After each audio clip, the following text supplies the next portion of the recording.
All right, we are on to rep number 4, and we're looking at rep number 4.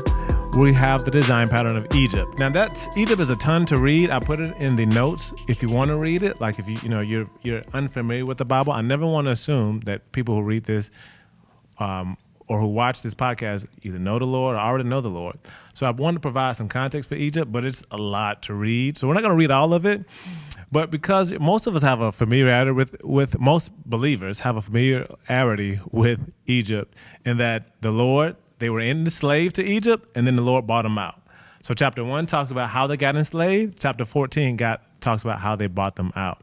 So we know that that's what's going on with Egypt. So Egypt, slavery, and you got delivered from it. You with me? Yeah. Is Egypt when you think of the setting of Egypt, what comes to your mind?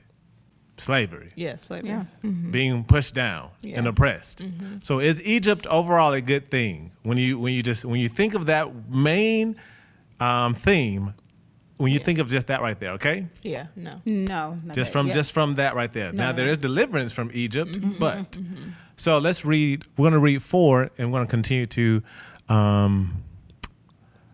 expound on that. So Adrian, you want to read Exodus 16, 1 through 3, and then the verses after that one? I don't have page numbers on it. My I'm bad. sorry. All right, yeah. Exodus 16, 1 through 3. All right, here we go. So the whole Israelite community set out from Elim and came to the desert of Sin. I don't know if I've read this.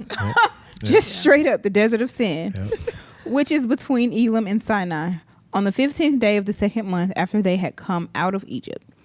In the desert, the whole community grumbled against Moses and Aaron. The Israelites said to them, "If only we had died by the Lord's hand in Egypt. There we sat around pots of meat and ate all the food we wanted. But you have brought us out into this desert to starve this entire assembly to death." My goodness. I mean, Y'all been out for 4 days and y'all starving to death. All right. Numbers 11, 1 through 6. Now the people complained about their hardships in the hearing of the Lord, and when he heard them, his anger was aroused. Then fire from the Lord burned among them and consumed some of the outskirts of the camp. When the people cried out to Moses, he prayed to the Lord, and the fire died down. So that place was called Taberah, because fire from the Lord had burned among them. The rabble with them began to crave other food. And again, the Israelites started wailing and said, "If only we had meat to eat.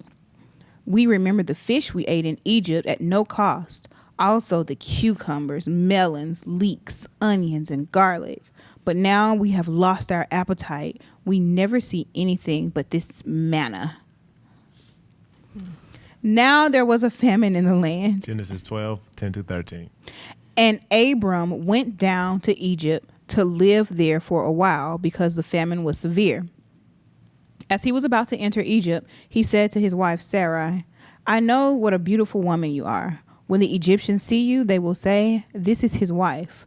Then they will kill me, but will let you live. Say you are my sister, so that I will be treated well for your sake, and my life will be spared because of you." All right, so after reading those verses, how does that keep filling out Egypt? Yeah, it is. I feel like a perspective thing now, because they say if only we had died by the Lord's hand in Egypt.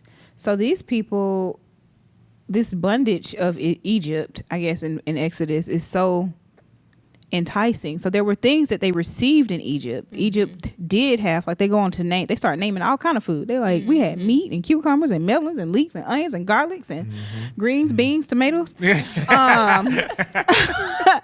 And they're like, we don't get none of that food out here. We get this manna. Yeah. And even though it's bread from heaven, it's like their appetites had become accustomed to what was in Egypt.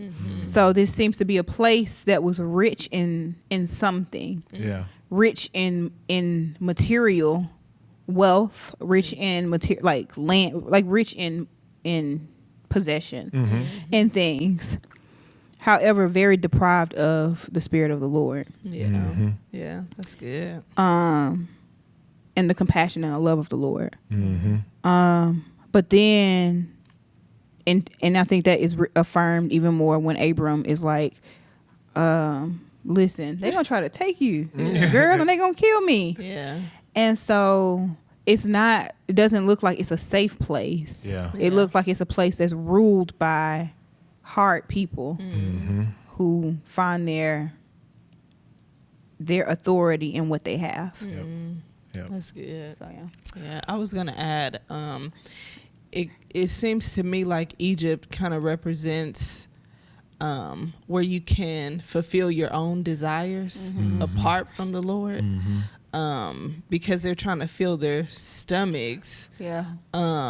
with certain type of foods that they're not necessarily getting by the Lord right now. Yep. And then when Abram is, mentions Egypt, it's like the people are going to get his wife because they want to fulfill their selfish desires. And so Israel seems to be doing the same thing. I just want to get what I want to get. Yeah. Even though the Lord is clearly satisfying them with manna, it's like, well, I want this. This is my selfish desire, and it can be fulfilled back in Egypt. Even though I got all this slavery, I would rather be in bondage because I get to fulfill this selfish desire. It makes me think about verse 5 where they say we remember the fish we ate in Egypt at no cost. Yeah. And it costs you your life. I was like, at that point, it appears to be no cost. It appears to be no cost. Yeah. Which is as a, what is the word? Israelite? No, what we're doing, what is this called? Design pattern. I keep wanting to call it a symbol. Yeah. Which is fine. I mean, it's fine. Yeah. But as a design pattern, like we see, I don't know what I was going to say because I was trying to remember. But basically. With the fish.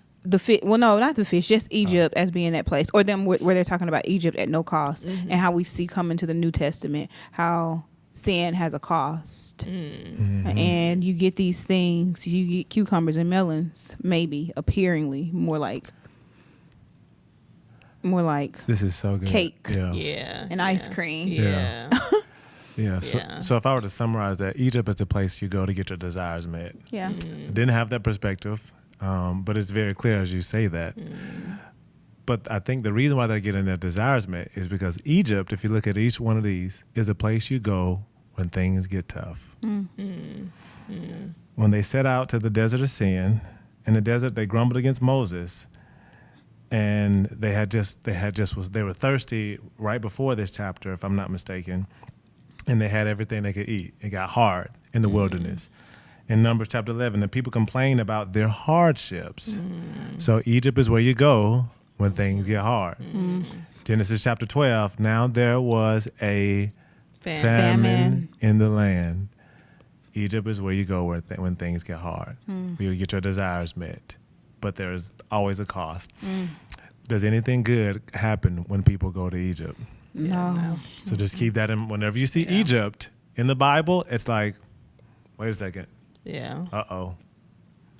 It's not good. Partnerships, and it's rough. And so that's just a key thing. So Egypt is all through this Bible. Yeah. And it's good to have that context. Like just reading it, it's going to give you an extra layer. Is it also like going back to what's familiar? That was my thought too. Yeah. Because they were going to a new place, traveling, to new places and experiencing this change, and it's like, oh, wait a minute, when you said when it gets hard, let me go back to what I've known, even though it was bondage. Let me go back to it. Yep. Yeah. I would agree with that. It's a place that's familiar. It's a place where the Spirit of God isn't, though. You just don't want to go back there. So it's good stuff. And so now we'll move on to, if we have time, we'll go and we'll talk about the East. I'll leave it in here because that's a really good design pattern as well. Maybe you can do it on your own. But now we're going to get to the point. We're going to go to some reps where we are identifying the plot conflicts, and we are and we're getting the meaning. And all these design patterns that we've done, we'll start using them. So all those are coming up in the next couple of reps.